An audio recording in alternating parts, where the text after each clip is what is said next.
So I just want to give you my brief thought on potentially what's going on with Obama and Iran on the nuclear peace talks and the deal that just took place. It's very controversial right now, but I'm just going to be very brief on this.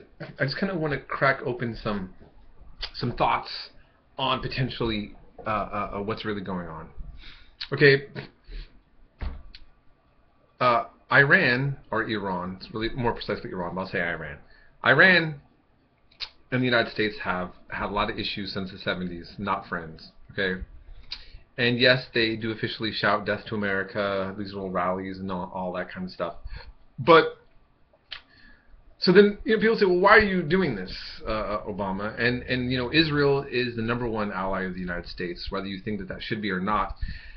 They're the #1 military aid recipient of the U.S. government, and Israel is just upset. Netanyahu says, this is a historically bad deal.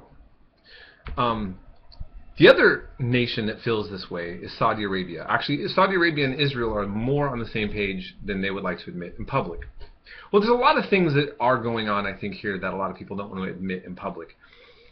Now, this is my theory, and time will tell, so I just want you to hear what I have to say. This whole ISIL-ISIS thing in the Middle East, they spawn out of the U.S. invasion of Iraq and the Syrian civil war. And why can I say that? When George Bush, for better or for worse now, I'm not making moral qualification on this, I'm just telling you, the invasion of Iraq completely overturned centuries of political power arrangements in the Middle East. Iraq was ruled by the Ottoman Empire, which was Sunni. Saddam Hussein, when he was in power, was predominantly Sunni-dominated. His right-hand man, Tariq Aziz, was actually Roman Catholic, believe it or not. And by the way, the political party, the Ba'ath Party, that is still in power in Syria and was in power in Iraq, was founded by a Syrian Christian named Michel Aflaq. That's right. Okay. If you're curious about that, look it up. I'm going to stop that topic for now, though, and move on to the next part. So what happens? It was still mainly Sunni power. The Shiites have been the majority in Iraq for a long time, the other branch of Islam.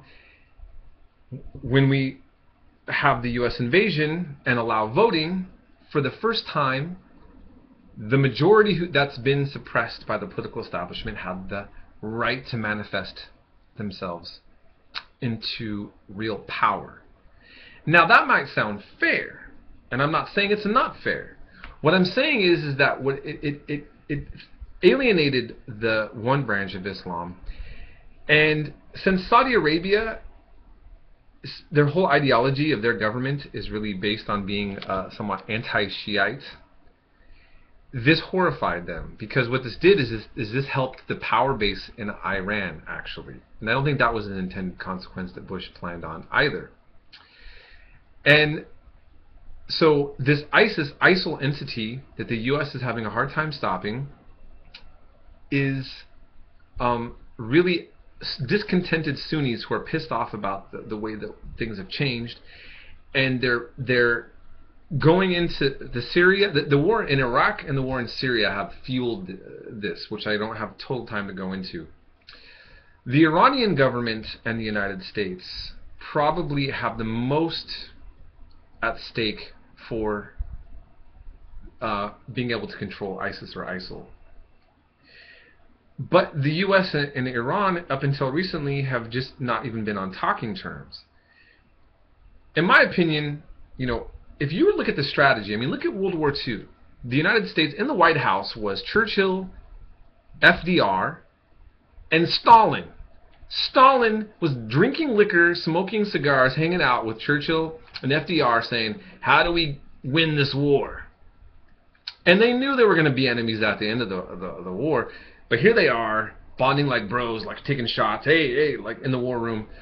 Okay, this is the real world of politics, folks. It's not about ideology as much as you think. It's about interests, right? Okay. When Nixon went to go see Mao in China, the Chinese communists, there's conservative Nixon fighting communists in Vietnam, all that stuff. This is at the height of anti-Americanism in China, and then Nixon goes and makes peace because he wanted to put a wedge between the Russians and the Chinese who were having tensions, and it worked. So, to me, when I see this, it seems a little bit too coincidental that right now, I mean, for the United States and Iran to be able to even work together, they have to like kind of resolve this nuclear thing, right? This issue about the, nuclear bomb threat. Now, this is my interpretation. We don't know this for sure. It's not totally being articulated in this way. But this is what I think. Now, Israel doesn't want anything that favors Iran. I mean, keep in mind that Israel has nuclear weapons. That's a fact. That's not an official fact, but just look it up. Credible sources know. Iran is not going to invade Israel. Iran is the country of ancient Persia. They're very nationalistic. They're not going to do a suicide mission like that. But they do support Hezbollah in Lebanon, which is a big nuisance and problem for Israel. They do support the Syrian regime, which causes problems for Israel. So it's in Israel's interest to alienate Iran as much as possible. The Saudis, again, don't want any kind of Shia favor turning to Iran. That's a real superpower. I think that Saudi Arabia and Iran hate each other more than they hate Israel. They just talk mess on Israel, but they really hate each other. At least the political leadership and competing. And there's these proxy wars all over the place, from Yemen to Bahrain, all this kind of stuff.